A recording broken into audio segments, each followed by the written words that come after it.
Video बनवायचं कारण असं की आज संध्याकाळी ना 8च्या सुमारामध्ये ना आपल्याला विमान पाहायला भेटलं होतं ते.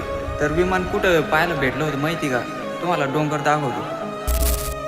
हा जो डोंगर आहे का, इथं 10 ते 11 गरके मारले ते विमानानं.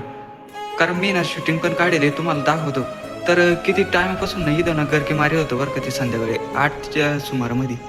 तर मला वाटलं का ड्रोन आहे, त्याच्यामुळं मी ना माझ्या मित्राला फोन केला.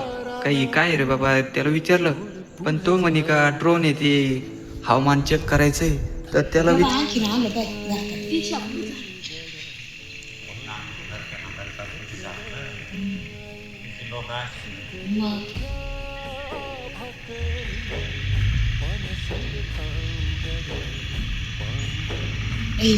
नको ते तसं फोनलं प्लीज केलं ना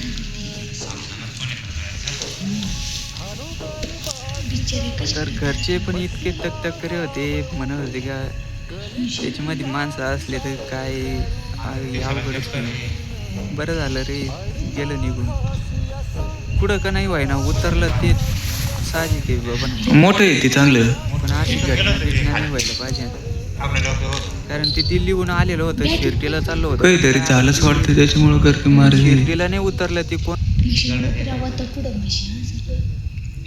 विमानतळा केवढं राहतं आपण इथं आहे का त्याला पुढं समजा ना.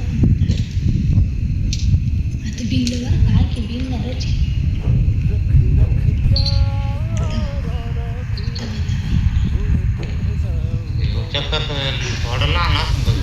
पाठडोंगराच खाती जात अजून ते. हा जो डोंगर आहे का, इथं 10 ते 11 गरके मारले ते विमानानं. कारण मी ना शूटिंग पण काढले, तुम्हाला दाखवतो. तर किती टायमापासून ना इथं ना गरके मारे होतं बरं का ती संध्याकाळी 8च्या सुमारामध्ये. तर मला वाटलं का ड्रोन आहे, त्याच्यामुळं मी ना माझ्या मित्राला फोन केला. काही काय रे बाबा त्याला विचारलं, पण तो म्हणे का ड्रोन आहे ते हवामान चेक करायचंय. तर त्याला विचारलं, मी येतो तिकडं बंधाऱ्याकडं. पण काय ते बंधाऱ्या जवळ जायचं तोवर आपल्या जवळून गेलं पण निघून ते विमान. तर मग काय ते दिल्लीहून आलेलं होतं ते विमान दिल्लीहून. तर त्याला लँडिंगची गरज होती, पण लँडिंग ती काय